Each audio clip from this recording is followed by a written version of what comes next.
Well. It's time. It's time. We're back. It's time. Oh, I gotta do some audio testing. Just yep. It's gonna do a little echo.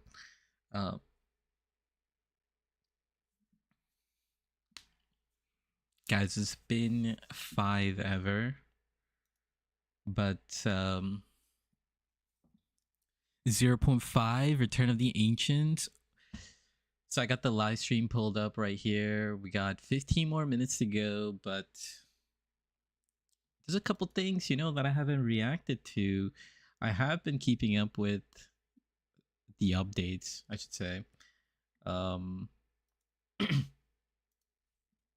And yeah, like I haven't looked at too many things, you know what I mean?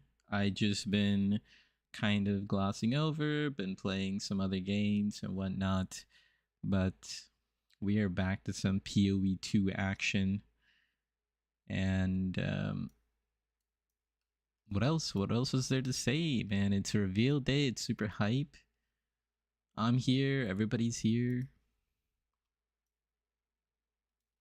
We're all here for this special little event.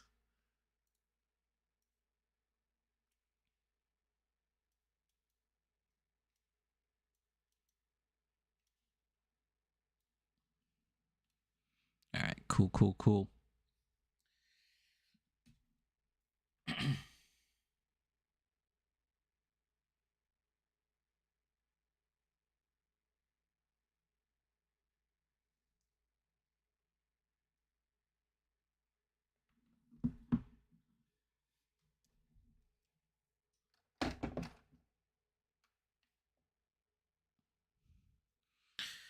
Okay. Yeah, so we got 15 minutes. Wait, let me just see if the audio's coming through.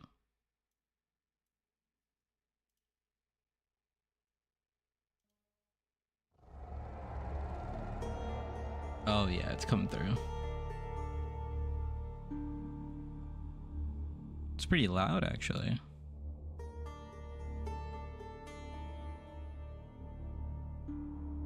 We'll keep it here.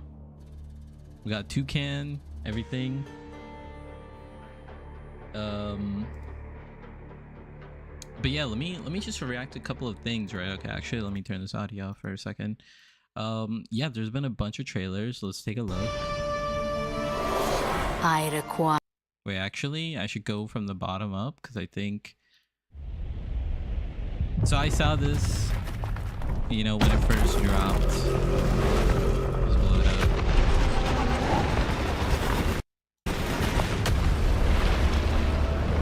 I don't know why it's overlaid like this.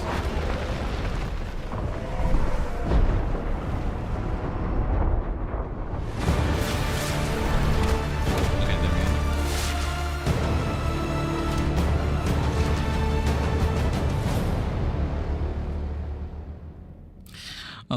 Okay. So that was pretty hyped. So when I first saw this, I was pretty excited because we haven't really seen PoE 2, or I should say GGG, ever put out cinematic trailers.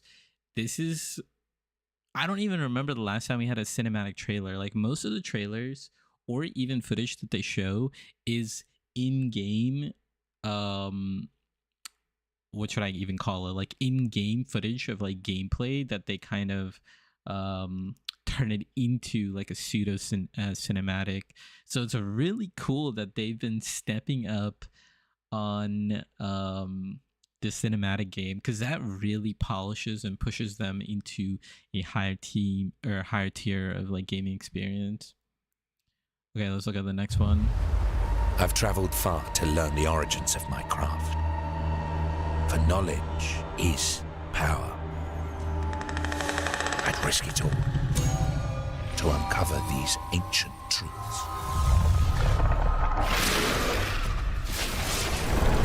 Okay. Will you risk it all? Okay. I mean,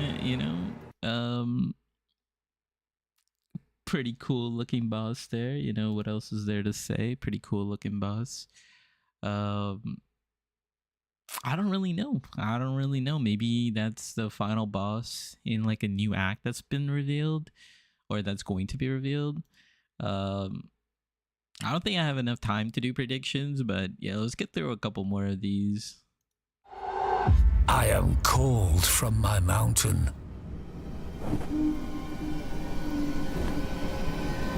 We must stop this insanity.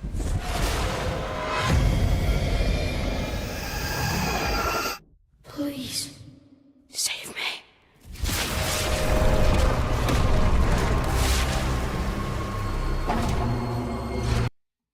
Again, this is like really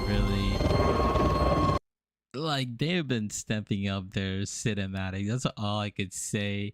Yeah, it's just crazy. I'm just super excited, man. Like I miss PoE. PoE 2. I just love the cycle of PoE and PoE 2. That's I don't know. The It just gets me threat super looms excited. over us still. The dreamer must away. But with his rebirth, our Okay, time so has everybody's come. talking about the sword. The dreamer must awake. You know, so that looks a lot like Keeper's League, right? Like what we saw here. I mean, this is a breach, but this looks a lot like the Keeper's League. I don't know. This might be like Aelith or whatever from PoE 1. I don't know what's happening with all these new mechanics and whatnot. Like they've been showing a lot of I require a champion.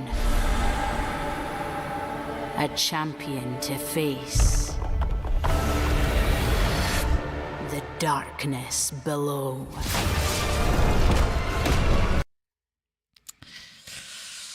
I don't know, man. There's so much excitement. The Wisp, the I don't know. There's so many mechanics, so many things that they've been showing, they've been teasing. I guess we do have like a little bit of time. Let me just go back over here. Here, let me just full screen this. Do we want chat? No, I don't think we need chat right now, but maybe later we could take a look at chat. Let me just put the volume on. Okay, it looks good. Yeah, so like my predictions, it looks like based on those trailers and whatnot, that I think they're gonna do some sort of changes to those league mechanics. Now, from my experience, I don't think Breach needs that much of a change.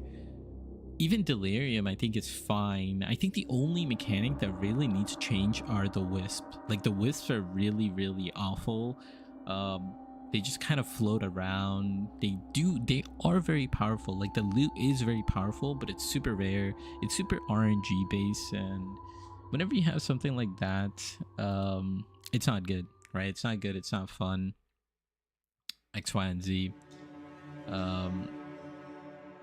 That's the only thing that I'm looking for them to kind of improve on, to kind of change.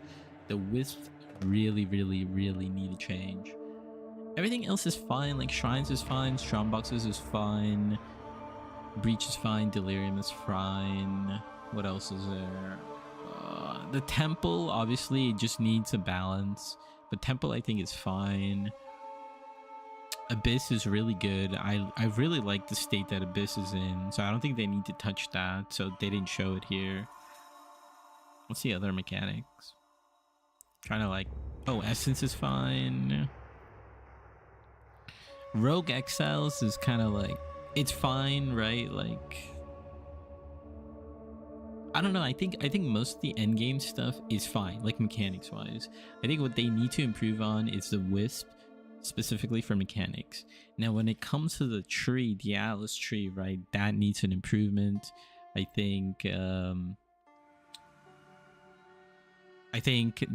don't know, like the whole end game, they're adding like new things, right? So from patch 1, right, 0.1 to 0.4, the map has evolved, right? There's more things to do. The layouts have improved.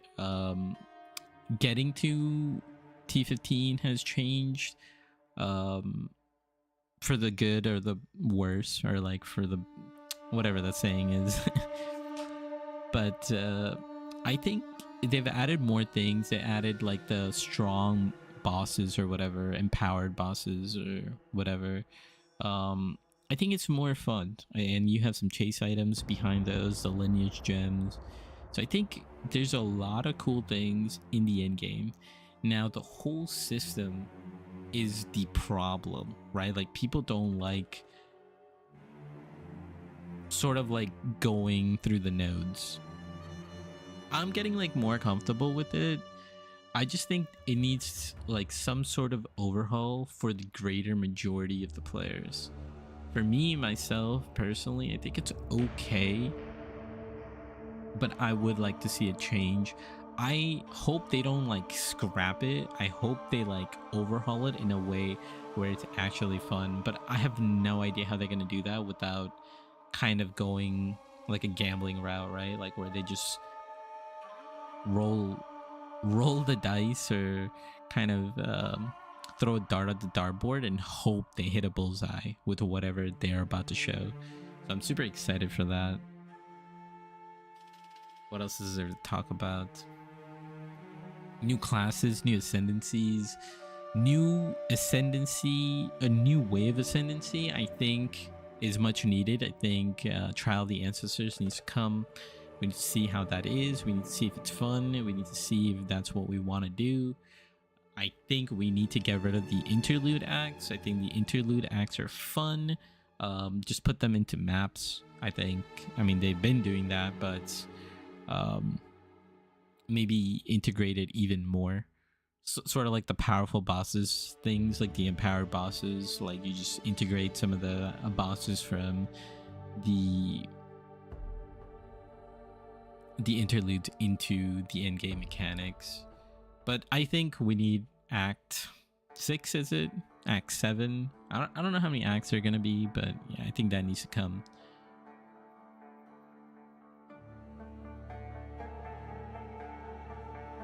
What else is there to yap about? Let's see what the chat's talking about. Log in.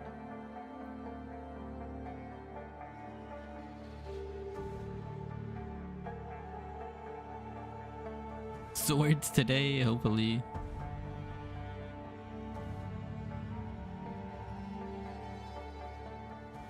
PoE2 log in, let's go.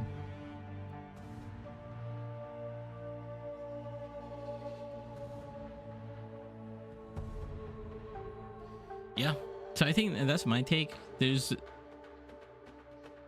I don't know, there's a lot. There's everybody super excited for this, so I'm hoping we get to see some really big changes. I'm looking for more ascendancies, I'm looking for more classes, I'm looking for swords, I'm looking to see what they do on the endgame system, I'm looking to see what they do in the campaign. I think campaign needs improvements too, because right now the way campaign is kind of held together is this new league mechanic, right? So every single league for the past 2 leagues, right, since 0.3 and 0.4, every zone has a league mechanic, and if you do that league mechanic, you get a certain reward. And all the speedrunners and all the people who are good at making leveling guides, they know specifically what zones to target to get a reward. And that's been sort of the crutch that's been holding the campaign for the last season and the season before that. So I'm looking to see some campaign changes to see how they deal with that issue, how they kind of make it easier for new players. Because I think that's like the main thing. I think you need to make things easier for new players. Not like super easy, but I think you need to make it like balanced, at least from the start. Like we need to scale our difficulty properly. Like we need to rebalance the early skills That's just my opinion. I think the early skills all need to be very, very good, and there shouldn't be a bad early skill. That's my opinion. Like, at least for Act 1. Maybe you know, Act 2 could be more, you get skills that need like specific niche items to be powerful, or like a build or a character or whatnot. But let's see how they deal with campaign changes, gem changes, skill changes, and whatnot. Okay, that's the final thought. 30 seconds. Oh my god, the countdown. I don't know, I get like nervous. I don't know if it's excitement, but I feel like I'm gonna go on stage or something, you know? Like it's my day to perform or something. Alright, here we go.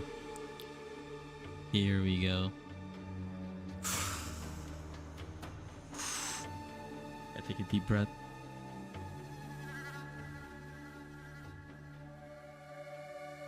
It's 4 o'clock. Hi, I'm Jonathan Rogers, Game Director on Path of Exile 2, and welcome to GGG Live. We have a huge amount of stuff to share today, so it's going to be a good one. Yep. Twitch drops are enabled on today's live stream, so you'll be able to claim the Red Queen's font hideout decoration by following the instructions below. Okay, so with that out of the way, time to roll the trailer for Path of Exile 2, Return of the Ancients.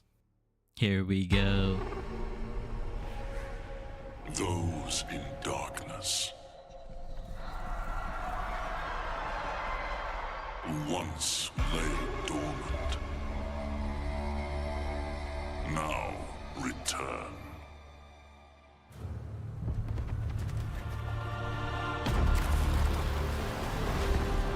Okay.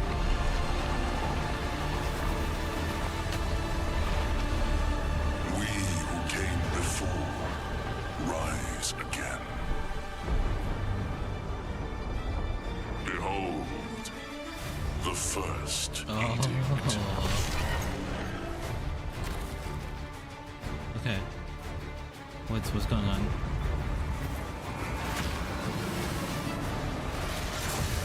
There'll be new endgame areas, okay. New maps. They said areas, I don't know what that means. Pinnacle, new art. What? Endgame quest. Ritual rework, okay.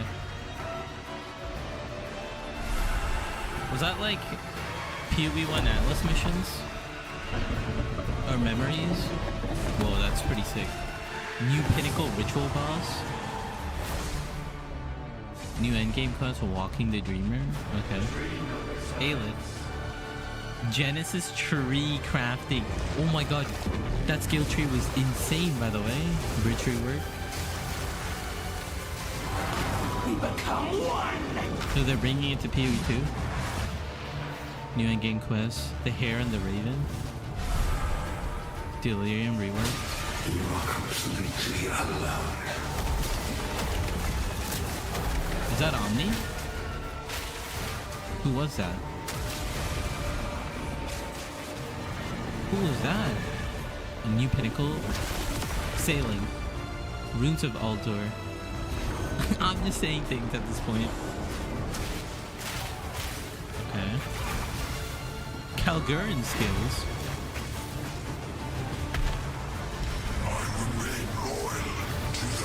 Expedition rework. Okay, T-17s. T-17 / Nightmare. Explore the ocean. Sailing. What is that? Oh, that's the Expedition Pinnacle boss, the spider boss that we saw. Hunt like Yes. it's your last. Continue the search. What the hell what is you can find. this? Master missions? What? Atlas Abyss? New bosses and pinnacles? Holy. New Atlas Pasture Tree. This looks insane, by the way. This looks insane. New crafting system. Spearwalker Ascendancy, new Ascendancy. Let's go. Let's go. Oh, yeah, baby. Martial Artist, new Ascendancy. Oh my god, this, please. What am I watching? 40 new uniques, okay. New class, you gotta drop a new class at this point.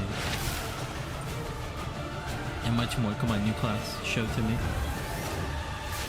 To face us. Okay, no is to axe. face oblivion. Maybe they're saving it. They're saving it for the 0.6 or 1.0 or whatever you want to call it. That's insane. That's a lot of cool stuff. Let's see. I like the direction. So as you can see, there's just so much going on in Return of the Ancients, it's hard for even us to keep track of it all.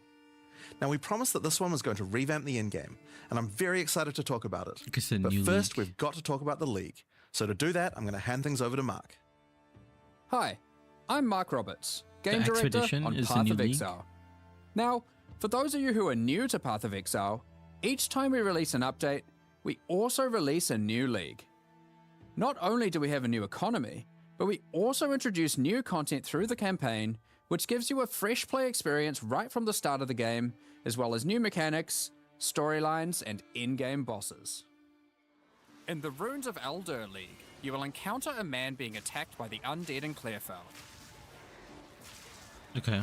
After saving him, he introduces himself as Pharaoh, a young blacksmith trying to bring back the ancient art of Ezomite runesmithing. He has been collating his discoveries in a tome and is keen to show you how runesmithing works. By Okay. inscribing symbols on these ancient Ezomite remnants, you can create all manner of old magics.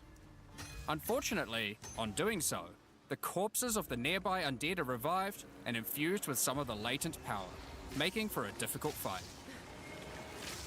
This is Act 1. I mean, the first zone. After defeating these monsters, That's kind of Pharaoh insane. realizes that runesmithing is a dangerous business, and he is going to need the help of someone a little For an more augmentation? martially inclined to discover these secrets. He lends you his tome and asks that you note down anything you discover when you return to him. In each area in the Runes of Eldur League, you will find a remnant, and as you approach it, you will notice that some symbols are already present, and some are waiting for you to fill them in. Depending on which symbols are already present, you will have different options for which items you can create using this magic. Okay. For example, if you combine Tempest and Lightning, you can create an Orb of Augmentation. Gotcha. Early on, you would want transmutation, by the way. Just a future tip. Transmutations in Act 1 are way more powerful.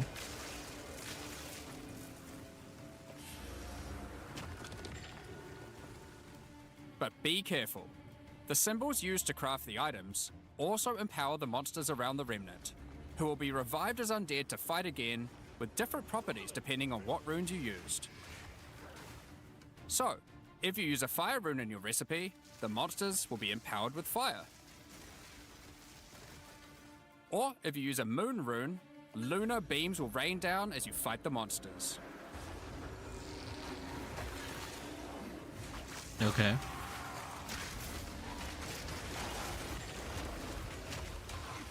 What is this skill, by the way? Oh, After the fight, yeah, I know. break the remnant I to forgot the receive the name. item you crafted. As you get Versium. higher level, I saw that. you will start to find remnants with more slots for more runes, allowing you to craft rarer items. As the number of slots increases though, more waves of monsters will be added, with each wave being empowered by more and more of the runes. So it's ultimatum, basically. It's like Crucible. This can get pretty dicey, because some of the runes can have powerful effects. You need a lot of good AoE clear, it seems like. What is the Versium? Like the Oath rune, which will cause one monster to be nominated as a leader, spawning waves of minions. The leader itself will be invincible, but killing its minions will deal damage to it. Oh, interesting. That's definitely a arch nemesis mod. That's gonna be on all the monsters. Not all, but like will be added. Greater Chaos. Some Okay. recipes can get pretty large, requiring 6 7, 6, 7. or even 8 runes. But don't worry, you won't have to remember them. Pharaoh's runecrafting book will record all the options, allowing you to simply pick which one you want to craft, given the existing runes that are already on the remnant. To expand your knowledge and to allow you to craft more items, Pharaoh has asked that you keep an eye out for signs of runic magic around Rayclost. He wants to document anything you find in order to rediscover the secrets of Ezemite runesmiths of old. The first of these can be found in Ogham, and reveals to you an ancient secret, buried deep underground. Okay. The runic magic which the Ezemites believe to be their own is actually of Kalguran origin.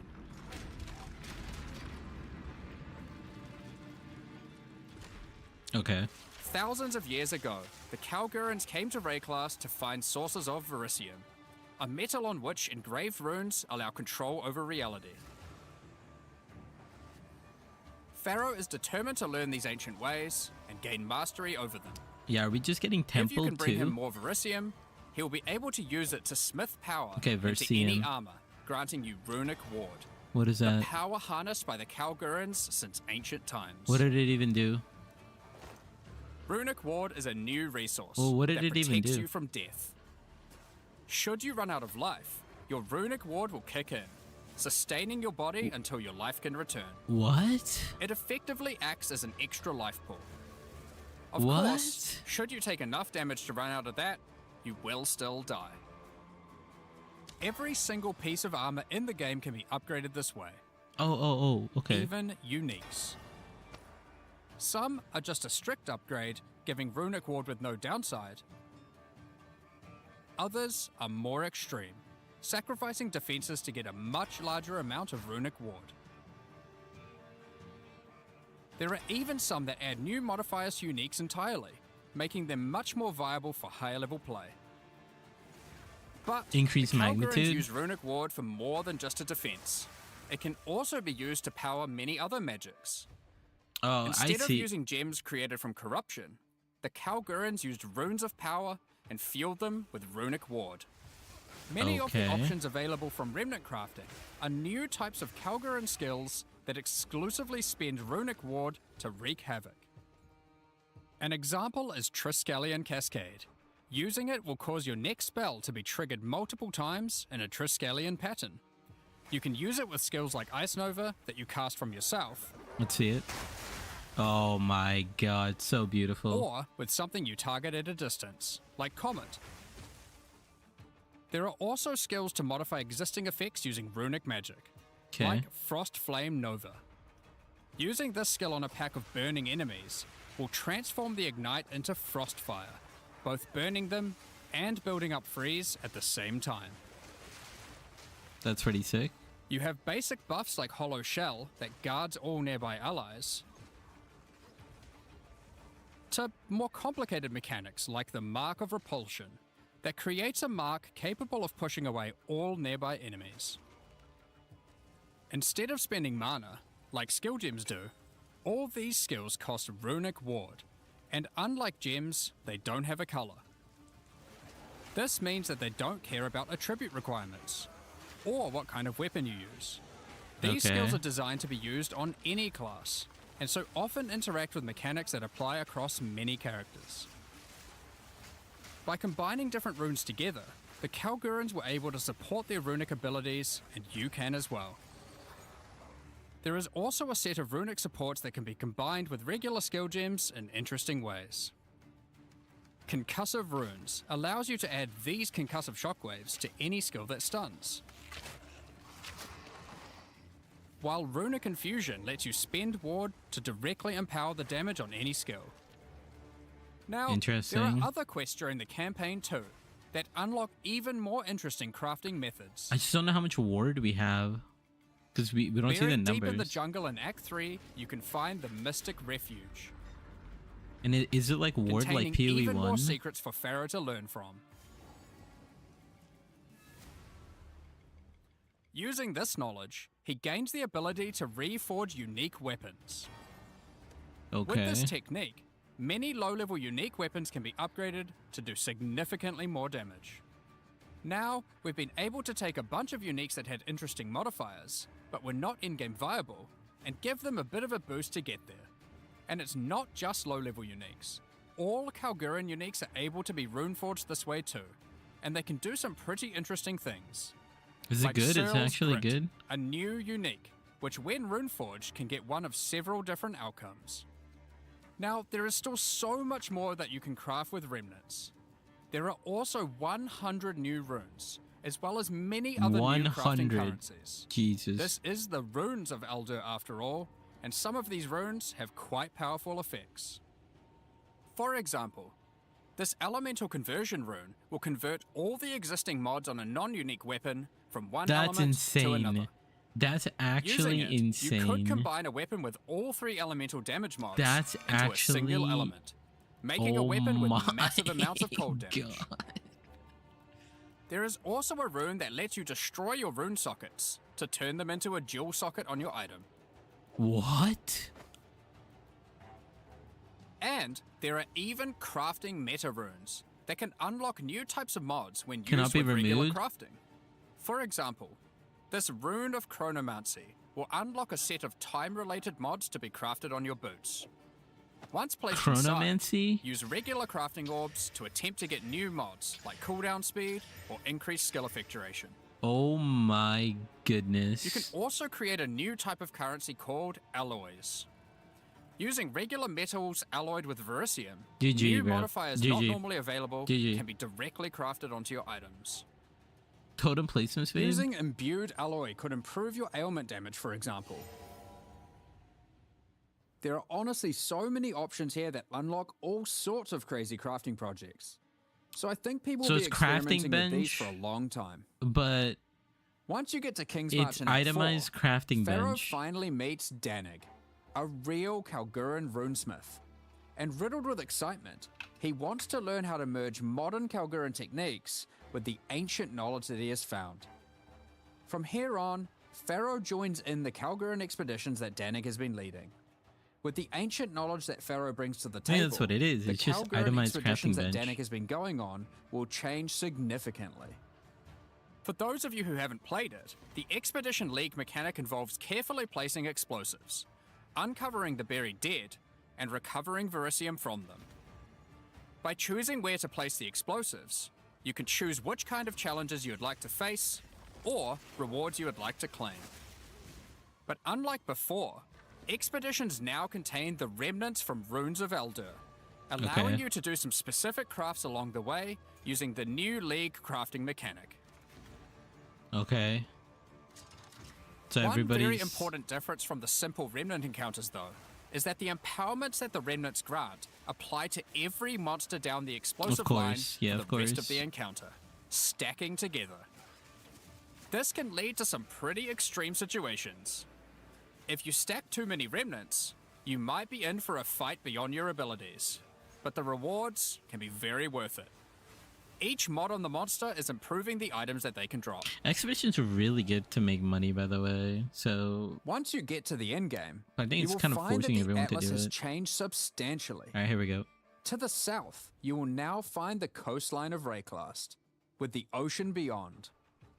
Oh my god, Kingsmarch sailing. has not fared well after the Cataclysm, and lays in ruins. Rog's shop has been destroyed, but he is much more concerned about his wife. Wait, King's Gwen. March? He would like to launch an expedition deep into the ocean to find her. And this begins a new major mechanic for expedition, exploring the ocean. Previously, a logbook was a single encounter. Now, using a logbook, you can send ships to explore an That's area actually of the pretty ocean to sick. the southeast, That's actually pretty sick. uncovering a range of islands to begin your search for Gwenin. That's actually You can pretty hop sick. from island to island, doing many new encounters. There are islands with expeditions, grand expeditions,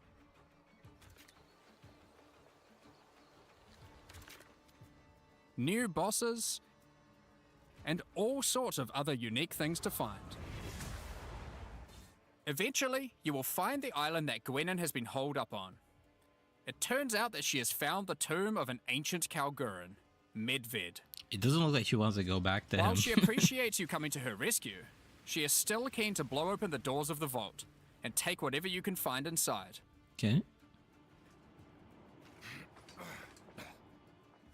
It's just a shame that Medved isn't as dead as you previously assumed. Yeah, it's basically T-17. Even the room looks the Now, same, after kind you've of. defeated Medved, you will find another logbook. Of And course. this time, you can use it to choose which direction you want to explore. The ocean is vast and contains a huge number of new islands to find. With That's each pretty logbook, insane, by the you way. can explore one sector, and you can go as deep as you like. There are Wow. all sorts of interesting objects to uncover and dungeons to explore. Many of the islands have expeditions with totally new mechanics. So for example, here is a volcanic island with voltaxic sulfite. Blowing up the sulfite will unleash extra waves of enemies. But there is also this wall with a suspicious light coming from behind it.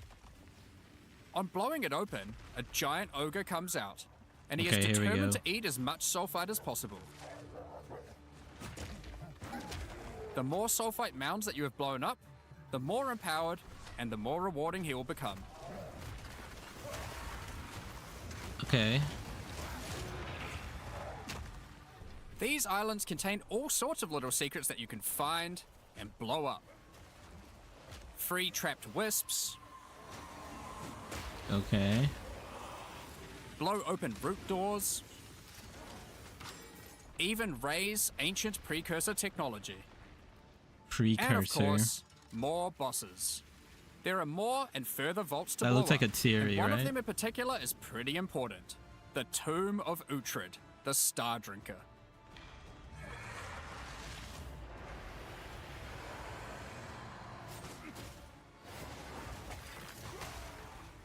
Uhtred was responsible for calling down the meteors of Verisium, which the Kalgurans so it's used just to a- power their ancient magic. The And T-17 upon fight. defeating him, he calls down a truly gigantic one into the ocean nearby. Okay. This is insane, On by the visiting way. it, you find that it is shrouded by a strange energy emanating from the Verisium core of the meteor within. There is something growing in there, and it can't be anything good.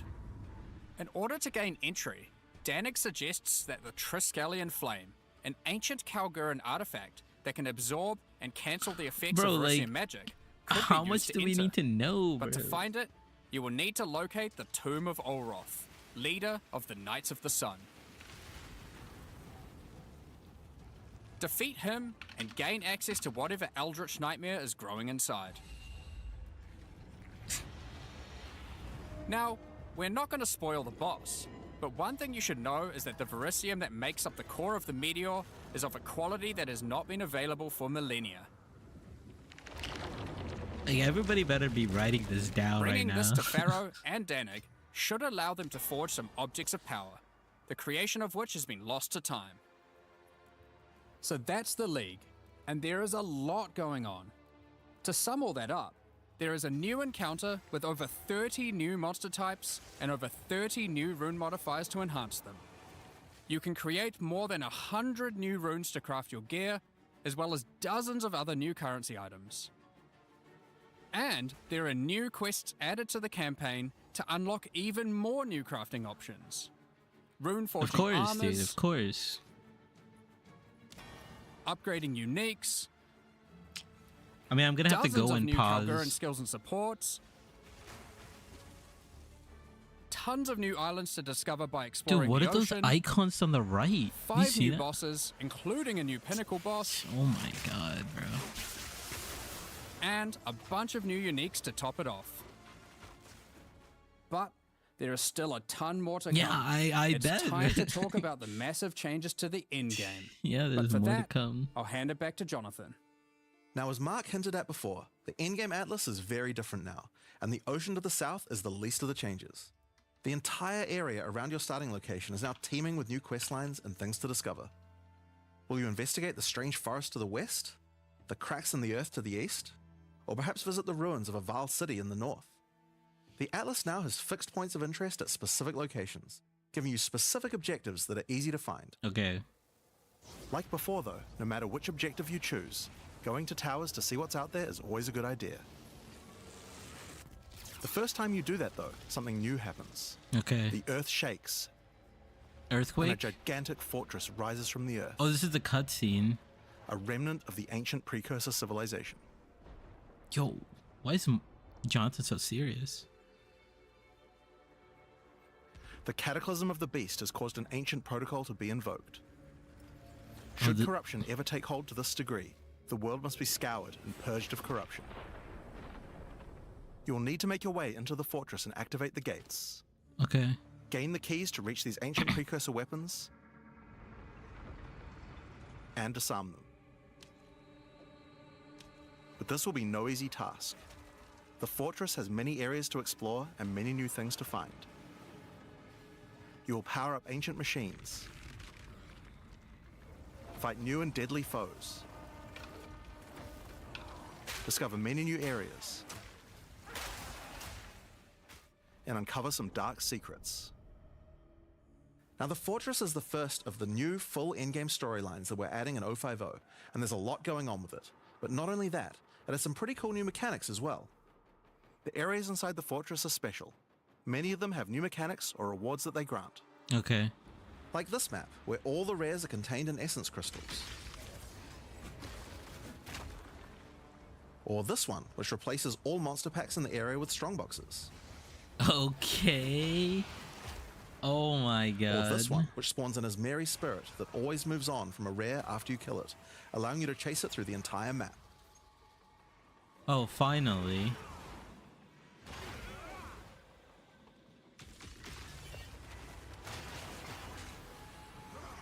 Now, just like the normal areas of the Atlas, you'll need to fight the map boss of each area to complete the map. But unlike a normal map, the ones in the fortress each contain precursor nodes after the boss, and activating these nodes will give you points for the new and improved Atlas passive tree. Here we go. Here we go. Now, we had an Atlas passive tree before, but it was one of the areas of the endgame that just wasn't up to scratch. The Atlas tree now works quite a lot differently. Reveal We've radius. significantly upgraded the kind of mechanics that you can find on the Atlas tree. Like this one, that gives a chance to make rogue exiles you fight retreat from combat and move to an adjacent map. Before you fight them again, they'll upgrade their gear and come back with a grudge this time. Okay. There are also a lot of nodes that Is that combine good? mechanics together in new ways. Like this one, which lets Ismeri spirits possess Oh, strong this is boxes. so good. This All is so the regular good. monsters that come out of them are touched by the spirit, and the rares are all possessed, giving you some incredible loot potential. This is actually a good one. This is actually a good node.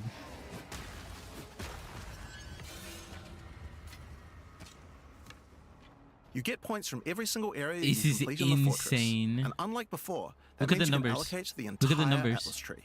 Yes, this whole tree can be yours. What? This change is pretty important since it allows us to be able to create many types of bonuses that we wouldn't have been able to create before. 287. Like this one, which gives a chance for cities to be invaded by another faction, and can even What allow is it to contain two happening? faction leaders, allowing you to get 2 crisis fragments. If we'd done this kind of thing in the old tree, we would have wanted to spec into it before running a city map, then unspec out of it before running anything else. This With is full allocation, insane. we can have cool bonuses like these. Now, obviously, we still want to make sure that you have choices that define your in-game Atlas build. So many nodes in the Atlas tree are now multi-choice. Everyone No will get the way, node, but bro. which bonus you choose to No- use is up to you. No way. Do you want your powerful boss maps to contain more essences, summoning circles, or rogue exiles? But there's also nodes that contain more unusual things. So for example, on this node you can That's choose. insane. Do you want to give a chance for shrines to instead be given to the map boss in the area, making them more challenging but dropping special loot? Brother. Or would you rather give a chance to be given a shrine buff before entering boss arenas, making for an easier fight? What? That's insane too. That's Now, like a I could noob probably trap nerd though. out about cool stuff in the tree all day, but we should probably get back Maybe to the like- fortress. Now, I can't even one of the talk, really bro. important things we Next wanted to thing. do was make it so that all the boss fights in the endgame are now accessible with a quest line. That means that to fight the Arbiter of Ash for the first time, you don't need to get lucky by finding keys. They will be in fixed locations and there's a quest to get them. Okay. But the Arbiter of Ash is no longer the pinnacle of Path of Exile 2. Of For that, course. you'll need to travel into the very center of the fortress. An incredible challenge awaits you should you choose to go there. After the storyline, you still unlock keys for pinnacle bosses in the usual way, exploring the world and finding the keys required to get to them. But we have added a lot more interesting things to find out there as well. There are now all sorts of mechanics that can spawn on maps in the wilderness. For example, some maps might spawn as a rogue exile hunting ground, containing multiple rogue exiles who are there to hunt rare beasts. You might come upon them in the middle of a fight and be able to take out both of them. Or a map of champions that makes all the natural inhabitants of the area into magic monsters. That's pretty insane. Or this For one magic that causes all kind. shrines in the area A to rarity release as kind. merry spirits when used. Once you have explored and found your keys, you can return to fight the pinnacle in the fortress again. But this version of him will be harder, and not only that, he will have new unique rewards as well. Each time you fight him, you get the ability to activate one section of the fortress, and any maps that you didn't finish there will be automatically completed, giving you all the Atlas points. So if you're the type of player who doesn't want to explore the fortress, and instead just race out into the infinite Atlas, you still have a way to get all those points. So that's the Origins of Divinity storyline. It's a huge What? amount of new content with a ton of new areas, 5 new bosses, including a pinnacle, with a bunch of new unique items. But not only that, it also completely revamps the Atlas tree and includes a ton of new map mechanics that you can find both inside and outside the fortress. But this is just one of the new storylines. So let's talk about the next one now, Masters of the Atlas. Now earlier we talked about how the multi-choice nodes in the tree allow you to still have an in-game Atlas build, but we didn't think that was quite enough. They're gonna give us 2. You have an Ascendancy class for your passive tree. Why not an Ascendancy class for your Atlas tree? Of course. Well, that's where the Masters of the Atlas come in. Of course. Throughout Rayclass, Of there are many course. opportunities for those with the skills to find them. Atlas Masters are willing to train you in these skills Of if you're able to course. help them in return. One such master is Jado, a member of the Order of the Jinn, an organization that secures powerful artifacts to prevent them from falling into the wrong hands. Jado will send you on missions to investigate strange occurrences on the Atlas and recover the artifacts causing them. And for each one you recover, he will gain more trust in you and teach you more ways of the Order of the Jinn. At level 1, you could choose to massively increase the chance for rare and unique chests, Okay. or make it so that all map bosses drop an additional unique item, Okay. or make corrupted waystones have an additional modifier, That's insane. That one. but at That the one. cost of making them send you to a totally unknown location. Is that good? Each mission you complete for Jado will unlock another row of abilities and give you another point to allocate, letting you choose how you want to specialize. But there are other masters too. For example, Hilda. Hilda is a member of a guild of monster hunters. She will send you on missions Okay, to so now we're playing assassinate Monster specific Hunter. deadly creatures around Rayclass and harvest their parts. In exchange, she will teach you her monster hunting skills, like this one, which adds a 25% chance to upgrade any map boss to a powerful version. Or this one, which makes his Marian spirits no longer possess rare monsters, making them go for the unique bosses in the area instead. You might notice that many of the effects on these are both upsides and downsides. So Hilda, for example, can make it so that you only get one attempt when fighting pinnacle bosses. But in exchange for that, they always drop 2 uniques. Okay. Because of that, we wanted it to be easy to swap between them depending on what you're doing. As you unlock each master, they will appear on the side of the screen. Simply click whichever one you want to use to run the map, and all the bonuses you have selected for that master will be activated. This allows you to have a few different strategies that you can quickly pick between, depending on what you're running at the moment. Now, one thing that's been pretty obvious is that the endgame leagues we created when launching Early Access in 010 were not really up to the standard of the leagues we did since then. Fate of the Vaal and Rise of the Abyssal just have a lot more going on than Delirium or Expedition, for example. Yeah, We that's wanted to do true. a serious upgrade to all of these mechanics All before right, we do our let's 1.0 see it. release. Let's And see so it. that's what we've done. All 4 of the leagues we launched in Early Access have been upgraded with not only new quest lines, but new mechanics, new crafting systems, new uniques, and new pinnacle bosses. Okay, what's that bar? One of the really important changes we made to all the leagues is that you can now find them on the Atlas in specific locations, and each one has a quest line that will lead That's you there to being able to insane. complete the league, along with its Atlas tree and its pinnacle boss. This is This what I is was true talking even about, for the though. leagues This is that we didn't do major redesigns to. So let's use Abyss as an example. When you first encounter one in Oh, the that's endgame, sick. you'll That's get a sick. quest that leads you to the east, where you That's will so find good. these mega abyss cracks in the earth leading away from the Well of Souls. He said east, by the All way. the maps along the cracks will contain abysses with special properties, and mapping along these cracks will close the Atlas scale abysses, giving you points for the Abyss Atlas tree. At the end of each Atlas abyss, you'll find an Abyssal Depths, with the boss fight for one of the Abyssal factions, giving you a guaranteed way to fight them. Nice. And after completing all 3, you'll get a key for the Well of Souls, allowing you to fight the Vessel of Kulamak. Nice. This kind of thing makes an in-game league so much more friendly for new players, giving people obvious goals and a guided experience to complete them. Alright, so let's talk about the first of the upgraded leagues, Delirium, and its new storyline, The Hare and the Raven. Alright, let's see what direction. As you may remember, during Act 4 you were tricked into releasing an ancient entity from a Karui prison known as Tangmazu, the Raven Trickster. Tangmazu delights in breaking the minds of those who step through his mirrors, and when touching one, he will attempt to destroy your mind with twisted abominations generated from your worst fears. In Return of the Ancients, the first time you approach one of his delirium what's my encounters guy in the doing? endgame, you will find Elder Maddox locked in a trance. His mind is trapped in one of Tangmazu's delusions, and you will need to free him.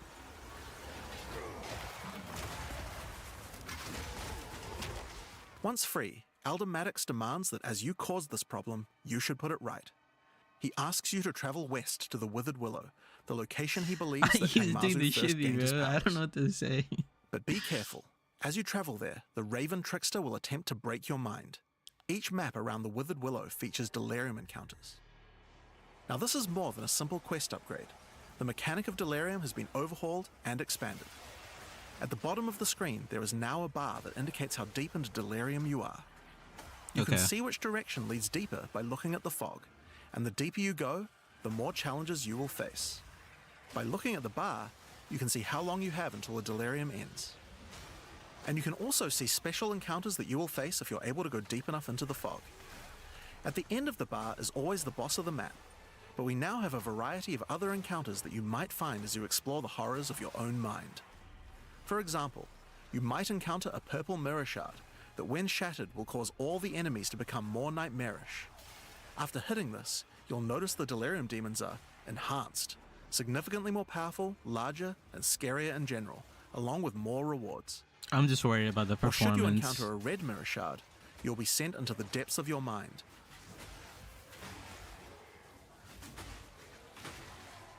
And must escape it while fighting off hordes of your worst fears.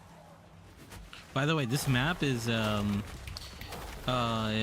it's If you are able to do so, you will gain a powerful amulet with 2 instilled notables on it. Once you reach the Withered Willow, Elder Maddox discovers that Ow. a shard of the mirror is missing. You will need to track down Tangmazu and restore it if you have a hope of discovering how to defeat him, and that means entering the Raven Trickster's mirrors in an attempt to locate him. Each area around the Withered Willow contains delirium encounters, so that's a good place to start. As you do deliriums, some of the special encounters will drop liquid emotions. Normally these emotions can be used to install amulets to add notable passive buffs to them, but in Return of the Ancients, emotions have a new function as well. okay. Each one now has the ability to add crafted mods to jewels, allowing you to add specific To mods to an item slot that can be quite difficult to roll.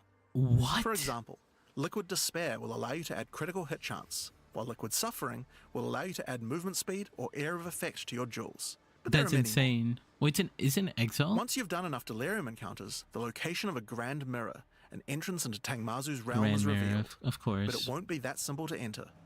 Using his powers, he reflects the map boss for a ridiculous empowered fight, then destroys the entrance into his realm of madness. 2 gorillas would be kind of hard to fight. In order to find him now, you'll need to let the insanity fully into your mind. A strange fruit is left behind which you can consume to fully embrace the madness in an attempt Eat to it. reach the Raven Trickster's realm. Eat it. Consuming the fruit will cover an entire area of the Atlas in fog, and every map you do in the fog will get progressively harder and harder as you explore the deeper reaches of your mind. At some point, you enter a new layer, So they added Atlas memories. a simulacrum of your memories, twisted and perverted by the Raven Trickster. Oh, perverted. Should you be able to complete the simulacrum, Tangmazu will believe that you are worthy of a true challenge. and will let you take the remaining shard of his mirror, allowing you to enter his realm of madness back at the Withered Willow. If you dare to face him, it will be a fearsome challenge.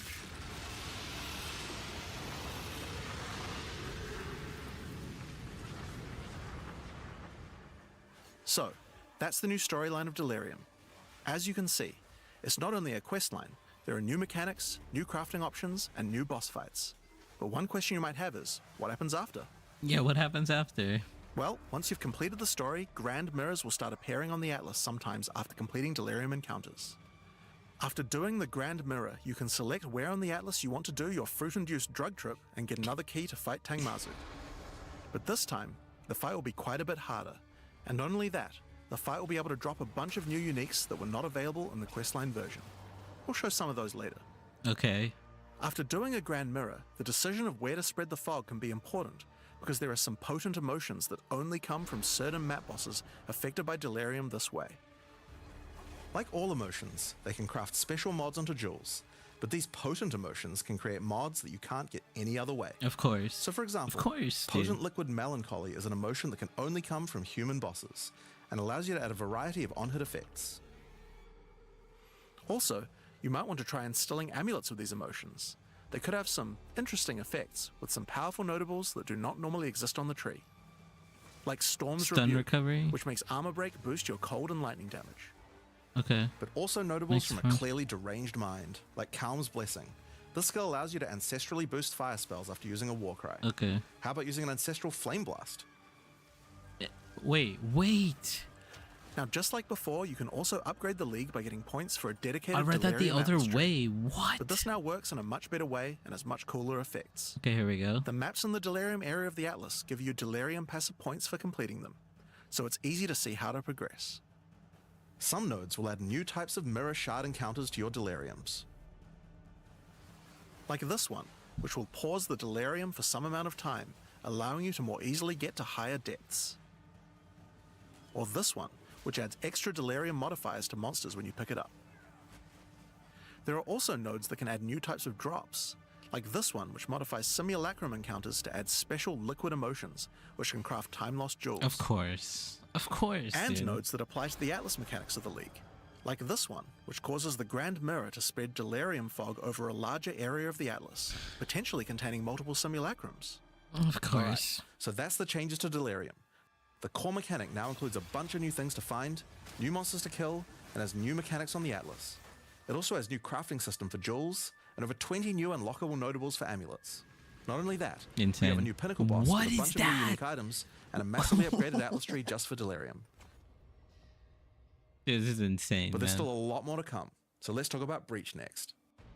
When you first do a Breach in the endgame, you will find Aelith, one of the Keepers of the Flame, Alright, so an it is ancient Ayla. order of monks dedicated to preventing the Hiveborn from entering the world. As you seem to be a keen slayer of demons, Aelith would like to recruit you to the order and asks that you travel to their monastery to the south. On the way there, you'll start to encounter more breaches, and will notice one of the first changes to the breach mechanic. You still have to kill monsters as fast as you can to keep the breach open, but now you can visibly see how much time you have left to keep it open, and how each kill extends its duration. Where? Once you've reached the monastery, you will learn more about the I Keepers. didn't even see a difference. In the 25 years since the events of Keepers of the Flame in Path of Exile 1, Dude, the war Breach with the is Hiveborn has not insane, gone bro. well, and they have managed to establish a foothold in the world nearby. A gigantic area Wow. has fallen to the Scourge, and the Keepers are unable to get inside. Inside the monastery is the Genesis Tree, a powerful asset to the war effort, stolen from the enemy and gifted to the Keepers by the Dreamer himself. Using the tree, Aelith could create a breach stone and penetrate the Hiveborn foothold, but without Hive Blood, the tree has withered. To get Hive Blood, you will need to take advantage of another new mechanic of Breach. If you can keep the otherworldly portal open for long enough, the breach will stabilize and will enter a new phase. The Hiveborn will send their toughest miscreations to defeat you, and the breach will not close until you can annihilate them, dropping Hive Blood that you can use to restore the Genesis Tree.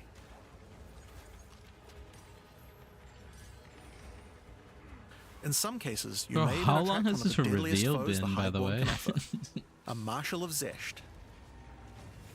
These monsters also drop womb gifts, and if you take these to the Genesis Tree, they can be used to craft items to help you in the war against the Hiveborn. Given that 25 years have passed since the beginning of the war, the tree has grown and withered many times. Of But with course, each cycle, dude. it Of learns course. and expands its abilities. When you first open the Genesis tree, you will notice these holes into which you can place your womb gifts. These holes. Each womb gift can be used to create a different type of jewelry and must be fertilized with hive blood. So for example, you can place this amulet womb gift into the tree and it will give birth to a random rare amulet. Okay, But the Genesis tree is capable of much more. of course. As you continue to feed the tree, its branches will regenerate and allow you more and more control over what kind of items it will birth. So for example, this branch of the tree will allow you to control which base types of amulets can be birthed.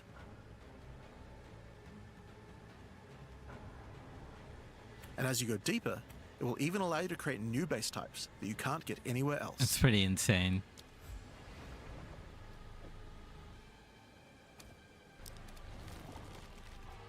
Let's Like this one, which Show gives you me. an entire spirit skill for free. Eternal Rage. Or this one, which has a rune socket in it. To the left and right are branches that will let you control which mods the amulet Okay. can get, including making sure that they're higher level, or controlling which specific mods that they will always have. With 15 points to allocate, you will have to choose wisely how you want to specialize your crafts, but it's worth noting that this tree doesn't have any cost to respecing it. You can enable or disable the nodes at any time by clicking on them. On rings, we've also Okay, added that's some pretty really good. interesting new crafting options as well. If You it's have a that bunch of new big. base types like these, but you also have entire new classes of mods that can be added. The right-hand branch of the ring tree adds an entire new set of caster mods to rings. From basics like extra elemental damage for spells, or more niche options like this mod that increases the rate you gain seals for Unleash.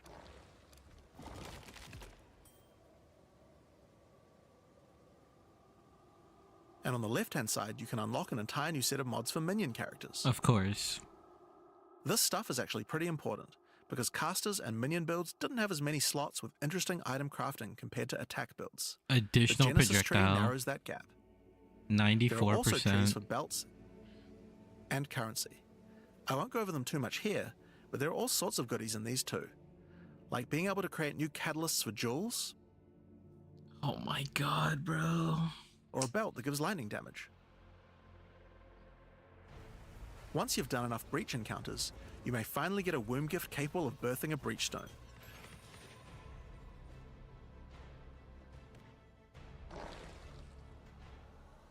And you can then use it on the Hiveborn incursion.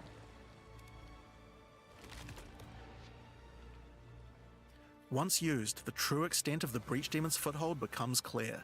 It's They have not insane. only transformed the land, but constructed huge sky hives as well.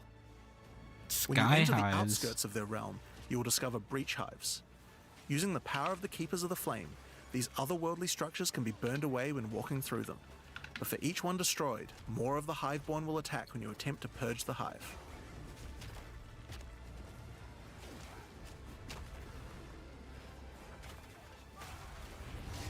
These encounters are particularly rewarding for womb gifts, so you'll want to do as many of these as you can. But your real goal are the sky hives deeper into the domain. These twisted creations are securing the demon's entry into our world.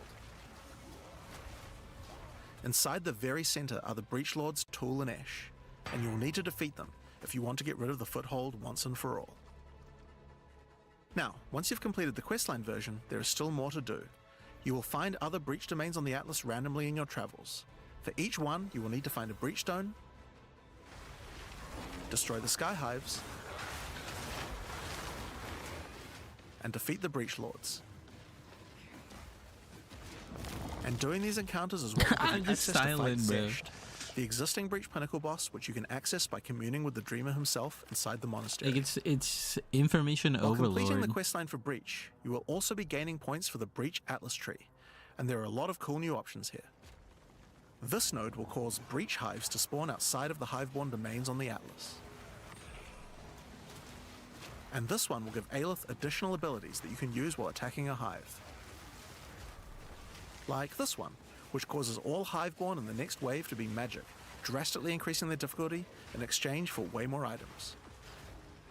There are also nodes that allow you to control your rewards, like this one, which adds a set of new lineage supports to the Marshal of Zesht. Or this one, which lets you control which womb gifts you will get. There's also some nodes that affect the Genesis tree, like this one, which will cause Zesht to drop his head, which when returned to the Genesis tree, will grow a grasswing orchid on the side of it. What is You'll that? have to experiment to find out what this thing is good for. Putting rings on its fingers seems to make it happy. So that's a rundown of what you can expect from the new Breach questline. There's a new stabilization mechanic for breaches, Like, what is going on anymore, man? hive encounters, Like, what is going on? and hiveborn incursions on the Atlas. But you also have a huge new crafting system and new bosses as well. Alright, so let's talk about the Rite of the Nameless storyline next. Oh my god, bro. When you first like, complete a ritual in the endgame, Aoife, a lost spirit, will appear. She appears to need your help, but isn't able to communicate more than a few words, beckoning you to come to the Wildwood. Like the other leagues, Ritual now has a place on the Atlas to call home. Okay. The Wildwood could be found to the west. When you first arrive there, Aoife's spirit will guide you in, where you will discover that inside the Wildwood, spirits can take physical form. Aoife has That's been sick, bound to by this the way. place by the King in the Mists, and requests that you free her. But in order to do so, you will need her body, currently in possession of the King. To reclaim it, you will need to gain an audience with him.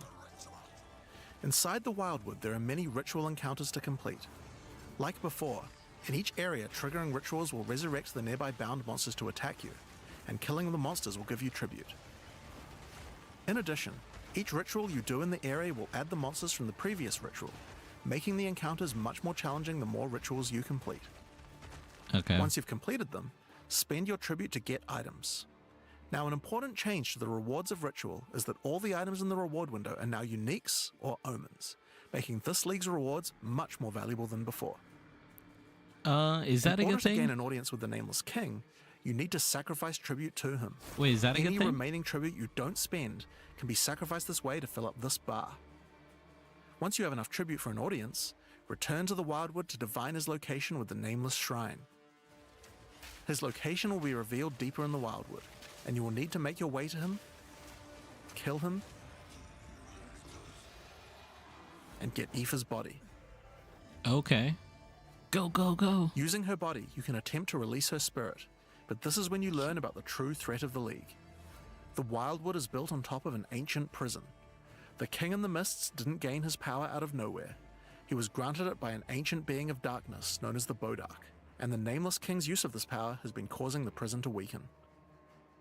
In order to prevent the Bodark from entering the world, a champion will need to enter its prison and beat him back, but those with a name are unable to survive there. In order to do so, you will need Okay. to transfer your name to another with a new mechanic in the What do Ritual you- League, the Rite of the Nameless. The rite will begin in a nearby forest.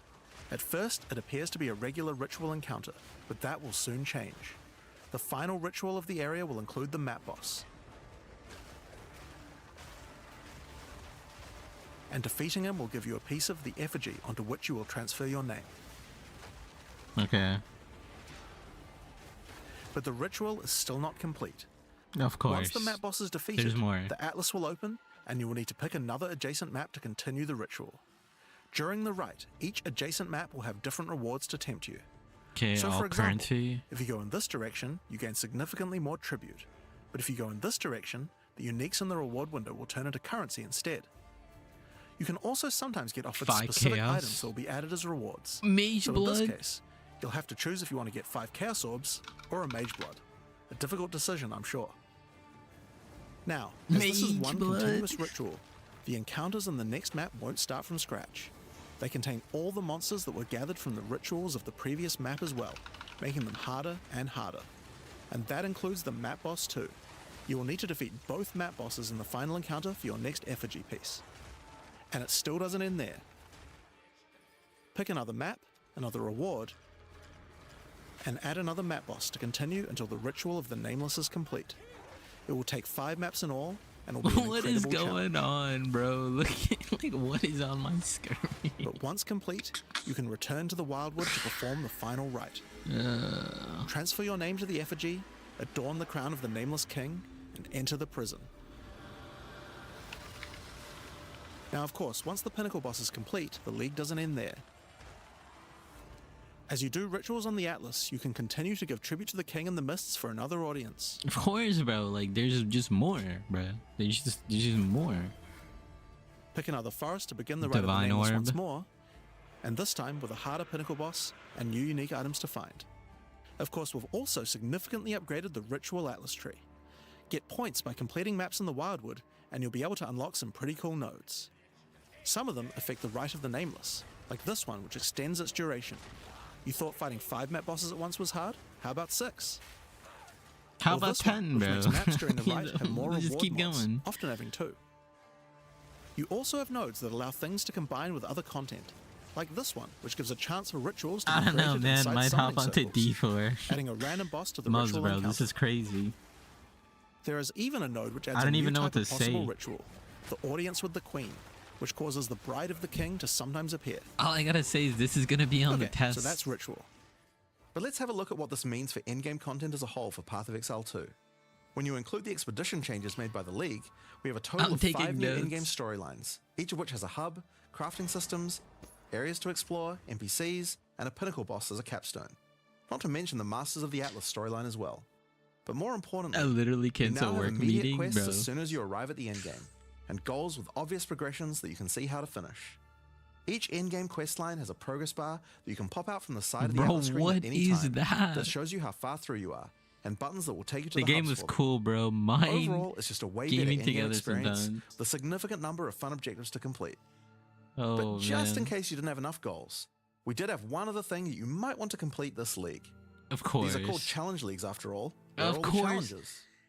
Well, players of Path of We're Exile gonna 1 get will be used to the fact challenges. that each league comes with a series of We're challenges that you can actually complete getting in order to challenges. prove that you are indeed the best. We haven't done these yet in Path of Exile 2, but it's time to change that. Yeah, If bro. you're able to Muzz, complete me them, and you will you'll earn both at pieces each of the other. Knight of Alder armor set. we'll both at Opening the him. challenge screen will show you a series of 8 challenges. Oh, man. After completing each one, anyone in chat or in the forums will be able to see your prowess. In addition, you'll get a statue to put in your That- hideout what showing is anyone you that, trade bro? with We got a how many challenges you've statue. completed. You'll earn the first piece of the armor set after doing 2 challenges, and the full armor set after completing all 8. So that covers all the content you'll encounter in Return of the Ancients. But what about some new tools to fight against these new pinnacles with? Here we Well, go. we also have some new Ascendancy classes as well. Let's but go. to introduce them, I'll hand you guys back to Mark. As Jonathan said, we have 2 new classes to show you today, the Spirit Walker and the Martial Artist. Let's start go. with the Huntress's new class, the Spirit Walker. The Spirit Walker has developed an affinity with the Asmerian animal spirits. She is able to infuse the power of multiple spirits at her choosing. On the bottom part of the class, I you will can't find wait for this paths one. each wisp you would like to commune with, be they primal, vivid, or wild. I don't know what Each these one do, can give you though. different abilities that align with the stag, owl, or bear. Each ability gives you a method to become possessed by wisps of that type, and a new ability when you spend them. The stag allows you to summon stampedes when you attack. The owl grants boons in the form of their feathers, which adds extra projectiles and enhances the projectile speed of your next skill. And the bear simply summons a giant bear companion to your side. Okay. The bear will maul, slam, leap, and do intimidating roars to debuff your enemies. Okay. Now you can specialize more into each of these wisps, but if you want to combine all 3 of them, then a new hidden power will be unlocked, the power of the Sacred Wisps. This node is free and enhances the quality of all 3 of your spirit animals. Your Okay. bear will take some of the damage you take and grant you life regeneration. Insane. Your stags will become more aggressive, leaping towards enemies. Okay. And your owl-empowered skills will leave a trail of soaring ground behind them. But that's not all. The Spirit Walker has other powers beyond wisps, such as Idolatry, which can give you large bonuses for using idol socketables in your equipment. Did you say Dollar Tree? And this one, which is my absolute favorite. The Spirit Walker, having attuned herself with nature, can gain the ability to tame beast bosses, opening up a whole suite of very cool options for your build. Maybe What you does tame that the mighty even? Silverfist in the Nah, jungle bro. depths. Nah, bro. No, bro. Or It's maybe a three-headed chimeral beast in the chimeral wetlands. what is going on in this game, bro? What is Or actually then there's a going giant on? frozen owl beast. I'll take the owl Rakar, one. the frozen talon. This guy's the most. There's so many choices. You're going to insane have to boss. experiment a bunch with this one, and I'm very excited to see what bosses you all choose to have as your trusted boss companion. Some of these things. Next that up, I'm- we have the Oh Monk's my new ascendancy God, class, bro. the Martial Artist. After decades of training, he has mastered 3 of the 7 Hollow techniques. Okay. Channeling Hollow Form technique allows the martial artist to create illusions of himself, which then use a skill of your choosing. Perfect for turning skills with less area of effect into ones that can obliterate Oh packs with my ease. god, bro. Should you find yourself overly vulnerable while channeling, you might want to take Way of the Mountain, which causes you to be covered in stone when you immobilize enemies, mitigating large amounts of damage. This can even enhance your attacks too. By hardening your weapon in stone, you can deal even more damage. After taking Hollow Focus technique, you can manifest I your just gotta spiritual laugh, energy man. into objects. In this case, bells, which will appear around the martial artist and can be shattered by any of his attacks, even ones from the Hollow Form technique earlier. Hollow Resonance technique furthers that by adding a manifested bell to your back, which rings each time you deal a critical strike, damaging all enemies around you. Through all the martial artist's thorough training, he has mastered the flow of internal spiritual energy too, and has engraved runic tattoos around his meridians. By doing this, he can gain the benefit of extra runes. Just open your inventory and add the runes. Oh my There is one god, that counts as a helmet, bro. Like, 2 as a body armor, like 1 as what gloves, is and 1 as going boots. on, bro? Finally, your hands, the ultimate expression of a master of the martial arts. Taking Way of the Stone Fist will cause your gloves to become a new base type when equipped. Each modifier Per on the level. original pair of gloves Nice. has an equivalent, more powerful, and more impactful modifier. For example, these gloves add some physical damage, cold damage, lightning damage, some resistances, and life gain on Pretty hit. insane glove, by the way. Now, when I equip these, they become literal fists of stone, and not only grant Oh me a my bunch more God. evasion and energy shield, they now also grant a lot more damage, some maximum resistances, and a significantly higher amount of life gained on hitting enemies. With all the different rune combinations you could do, and the different modifiers and gloves, there's a ton of different build options, and we're looking forward to seeing what you can come up with. Now, with so many new bosses in Return of the Ancients, of course we want to have a huge Alright, this number of better be unique good. rewards. This There better are be some good. pretty cool things in here, so we wanted to show you a few of them. Dog? Twisted Empyrean is a two-handed mace made from the purest of Verisium, combined with the beast's corruption. It converts all of your mace's skills fire damage to cold, and visually does so too, turning Okay, your nice. volcanic fissures into glacial ones. This mace also comes with its own built-in skill, Starborn Onslaught. Using Glory, you can leap backwards, throwing your mace at the ground, creating Verisium fissures, before calling behind it a storm of cold metallic bolts from the stratosphere. That looks insane. Like what? Next, we have Eventide Petals, an amulet that not only grants runic ward, but also comes with its own reservation skill, Midnight Zenith. Arctic This skill petal. causes your critical hits to grant Arctic petals that Okay. hover around you. Okay. Once you have acquired enough of these petals, they will be consumed, creating a floral ice crystal near an enemy. Then, destroy that crystal to do devastating cold damage to everything around it. Okay.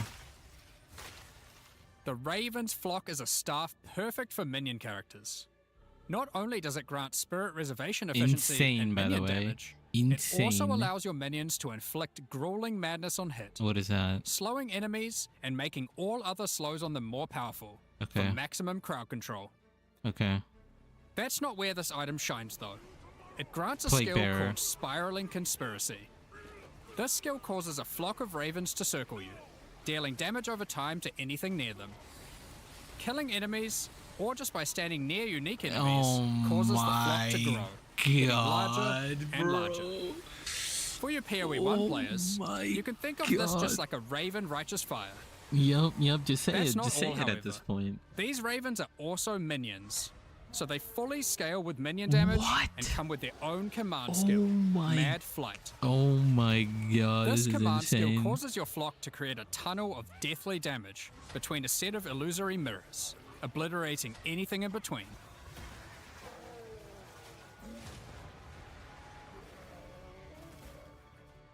Horror's Flight is a pair of gloves instilled with the purest of fear. Equipping these causes your enemies to become terrified of you. These gloves cause you to gain stacks of fear incarnate when you cull enemies. To aid in your culling, these gloves also come with the skill Crushing Fear. This is similar to the monk skill Killing Palm, except it deals chaos damage, and the amount of damage and area of effect scales drastically based on the Insane. power of the enemy. As you use this, Insane. gain your stacks of Fear Incarnate, which increases your culling threshold, meaning enemies become easier and easier to cull, even to the point of being able to instantly kill some monsters from full life. Sylvan's Effigy is a scepter for those wanting to run companions. It allows you to have any number of companions of different types, instead of the normal restriction of just one per type. But what makes this cool is the Asmerian Wolf Companion it comes with. Nice. This is a persistent minion that bites foes to maim them, leaps to cause bleeding, and even howls to buff nearby allies. Additionally, it comes with the command skill Eternal Hunt, which when used it will howl, calling on the spirits to manifest spectral wolves to ambush all foes around you. Liminal Coil is a crazy wand. It allows you to apply as many curses as you please, but those curses will have no effect. What's the point then? 2 reasons. Firstly, your spells gain a bunch of extra physical and chaos damage for each curse on enemies. Secondly, is the skill it grants called Coiling Bolts. This skill is a projectile spell that fires coiling physical and chaos projectiles with every cast. What makes this skill truly special though, is that it will split and chain through every That's cursed insane. enemy, That's actually causing insane. an absolute ruckus. That's See actually for yourself. insane, by the way. That's actually Periphery is a insane. unique bow, which utilizes all the powers of the Asmerian spirits by dealing damage of all elements. And all elements can cause all ailments. Okay. The coolest thing about this bow, however, is the Asmerian Swarm skill. These are minions that are summoned when you kill enemies. They will pursue all nearby enemies, damaging them and inflicting a debuff on them that boosts your elemental damage even further. Watch as you mow enemies down, and the swarms of Asmerian wisps aid you, melting enemies one screen at a time.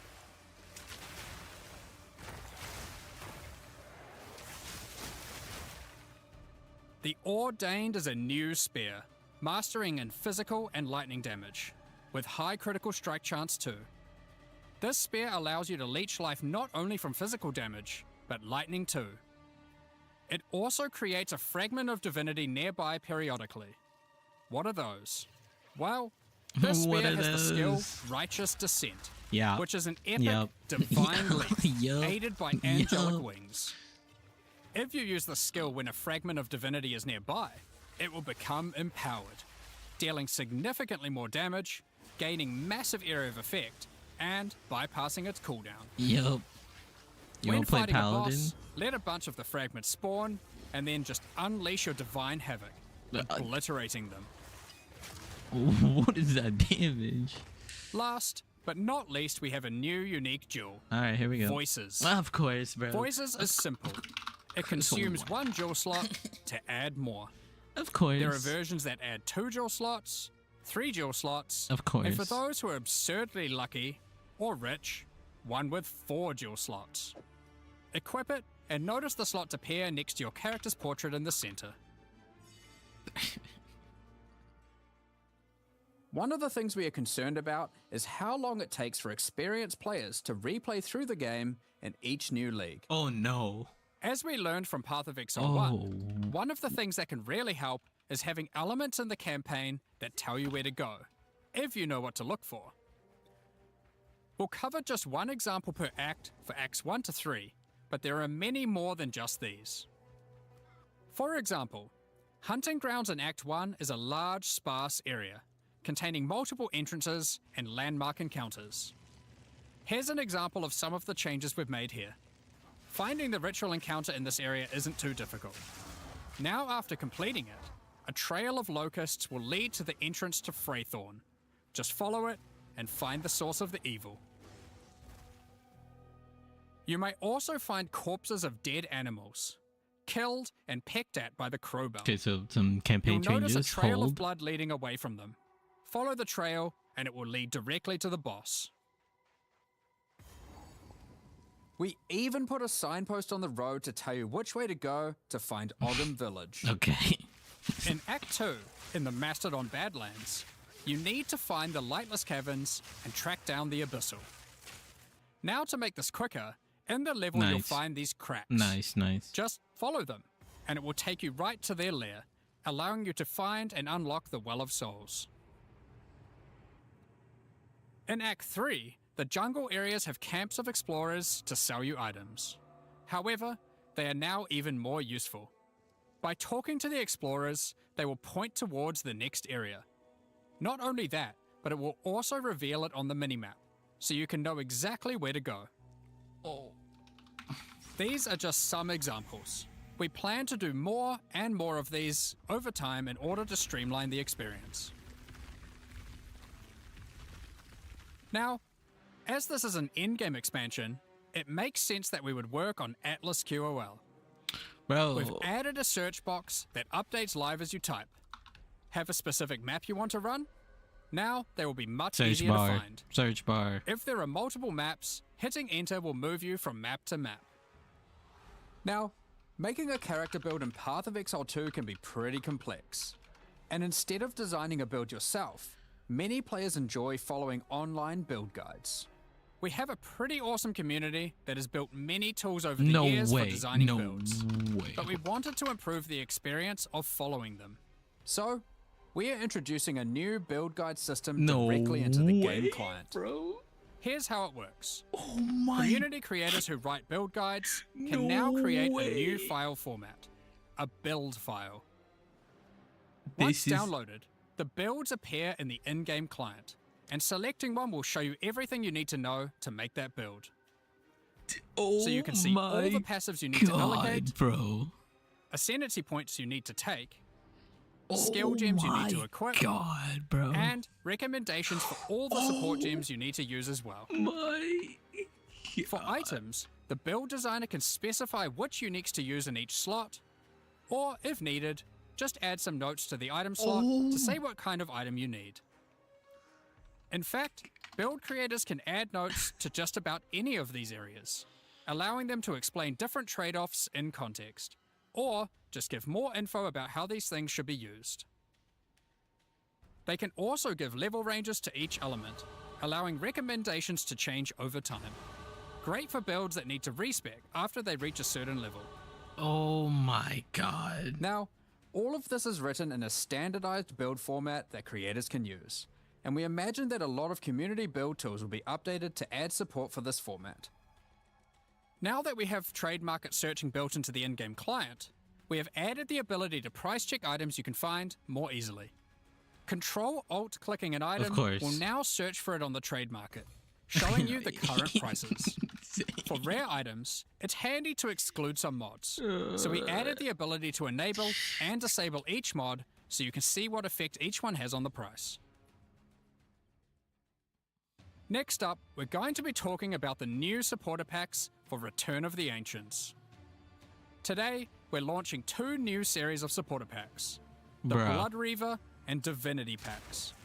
Each tier contains the pack's full face value in points, alongside several exclusive microtransactions. As always, That's the insane. microtransactions in these packs are purely Yo, cosmetic that's kind of sick. do not affect your character's power or progression in any way. The Blood Reaver series of supporter packs contains 6 exclusive microtransactions. Let blood fuel your bloodshed. The Exsanguinator weapon effect draws the blood of enemies you've slain and funnels it into your weapons. Turn the appearance of your Endurance, Frenzy, and Power charges into orbiting globules of blood with the Blood Reaver charges. While your charges are active, these blood orbs will grow in size when you absorb more blood from nearby enemies. There are options to have pure blood charges, or charges that still display which kind of charge they are at their core. A taste for blood doesn't negate a taste for style. The Elite Blood Reaver armor features crimson leathers and golden accents sick, to by set the way. yourself apart from uncivilized leeches. It also features a back attachment, fashioned out of the wing of a colossal bat. It's gonna grow. Alongside every Blood Reaver Okay, is their maybe trusted not. gargoyle pet. In true gargoyle fashion, they take the form of a stone statue when you are idle, leaping into action when you're on the move again. Yeah, insane. What good is immortality if you don't have a vast A mansion. to come Yeah, home to yeah. at the end of the day? The Eternal Blood Reaver supporter pack contains the Blood Reaver Manor Hideout. This exquisite two-story estate features an organ, a grand dining table, Ew. and cages for your visitors. You can alter the walls to create as many or few rooms as you like. Last but not least, Insane. the Servant of the Manor, eternally bound to the Order of the Blood Bro, Reavers. pick that up. This henchman will manage your Bro. store, so you can spend more time spilling blood. Stop that. We won't disappoint you. But if we do, you've our permission to beat us most violently. The Divinity Pack series also contains 6 exclusive Here we go. microtransactions. That's what I'm talking about. Call on Divinity to aid you in eluding enemy hits with the Divinity Dodge Roll effect. As you sprint, actual Divine Lightning wings will form out of your back, Yeah. leaving a trail of radiance as you engage or escape from combat. Yep. For situations that are too dicey, call on the gods above to send down the Storm of Divinity portal to create a safe passage for you to retreat through. Super bright, actually. It's kind of too bright. Adorn yourself with the Knight of Divinity armor set. Mm, A highly revered attire okay, wait. only bestowed to those deemed worthy for the divine cause. Equipping the Divine Surge character effect empowers you with a storm of divine energy. Using skills causes the storm to burst from your character, spilling raw divinity into the area around you. The Arbiter of Divinity wings are the final piece remaining to emphasize the force divinity has over this realm. This ancient precursor machine was found locked away in a highly guarded vault. Its original purpose is unclear, but it has been altered to fuel your maps using the pure, everlasting divinity within the statue. Okay. The pillars surrounding represent how many portals you have left for your map. This map device also tracks your progress as you complete the new Origins of Divinity storyline, added this expansion. Additionally, all microtransactions from the supporter packs will be made available for use in Path of Exile 1. On release weekend, we will also be releasing the Return of the Ancients mystery box, which will contain 2 armor sets, a set of map devices for your in-game adventures, a new tracking scroll that records the amount of currency you've gained from the currency exchange or your shop, and much more, like a set of finisher effects and That was affinity stashes. That's not all, however. The Fragment stash tab is finally coming to Path of Exile 2. Finally, bro. And with it comes some tabception. Inside this one tab, there's a tab for your various boss key fragments. Oh, tablets. There's also a tab for all your precursor tablets, with each type of tablet getting Coming up to 6 6. tabs of storage. That better be already Finally, included. there's a tab for your Jin Barriers Trials. and Inscribed Finally. Ultimatums. Yeah, we needed this. Both of which get their own 6 tabs. Insane. That's a lot of tabs. So Insane that's everything in improvement. 050. Is it? This is by far the biggest update we've ever made to PoE 1 or 2. New in-game storylines, pinnacle bosses, crafting systems, items, ascendancy classes, and so much more. Now, because this update contains so much in-game content, we're doing significantly more testing than usual. For that to happen, we're taking a little longer than usual between the announcement and the release. 050 will be released in 3 weeks on May the 29th, with the patch notes being released on the Friday before that, on May 21st.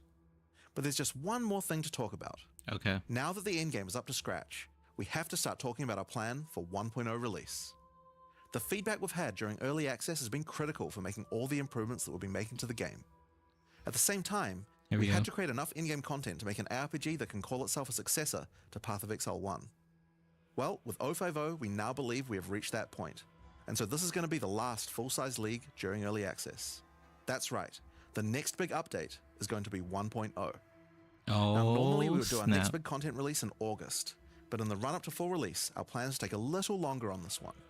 As big as 050 is, 1.0 is even bigger. So we'll be launching 1.0 this year sometime after ExileCon. But that doesn't mean we won't be doing updates in the meantime. In this final phase, we have a lot of things to polish throughout the game and balance to improve. Okay. I'm sure there'll also be feedback about the new endgame that we need to incorporate too. The difference is that the focus is not going to be on adding more content like the previous updates, it's going to be on improving what we already have. But we still want to encourage good. people to try out all the balance changes and improvements that we're making. So we're going to be running a few event leagues during this phase alongside each update. Okay. Think remixes of existing mechanics or features. That sounds And good. speaking of ExileCon, don't forget to pencil it in on the weekend of November the 7th in New Zealand. ExileCon is a gathering of our players, and a chance for us to showcase everything we'll be working on for both Path of Exile 1 and 2. And this one will be particularly important for us, since we finally get to unveil some of the coolest content that we've been working on for a while now with Act 5 and 6. Tickets for the in-person event are currently sold out, but don't worry, all the announcements and talks are going to be streamed online for all of you to watch. Now, I'm personally so excited for this. They made This that is the year announcement PoE like 2 there was comes out. tickets left. The campaign is finally finished. It's been 8 years to get here, but we're finally near the finish line. And with that, it's time to move on to our live Q&A. Campaign is finished? Wait.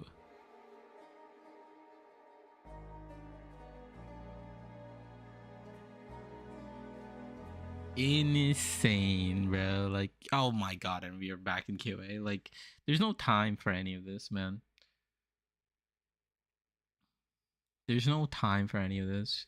I'm probably I'm probably gonna stop here. Good Like, to sit down for a nice long Q&A once again today. there's just so much, right? And there's gonna be so much more in the Q&A, and I'll probably listen to a little bit, of course. And yeah, but I think that's gonna be it. There's just so much like talked about, etc. And then we're not gonna have patch notes till like a week, or I guess 2 weeks from now. And yeah, that's when we'll start making more content and whatnot. Plans going forward, I'm gonna try to do some more live streams, try to do some campaign runs and whatnot. And then maybe also just kind of briefly touch on everything that was talked here. There's just so much talked about, and yeah, that was crazy. I mean, the Q&A, a lot of people, it'll be on YouTube and whatnot. I'll try to keep some notes on whatever I find in the Q&A, but yeah, it's gonna be it. And hope you guys like the reaction. I'll catch you guys later. Peace. Just a short little stream. It was insane. Okay. Peace.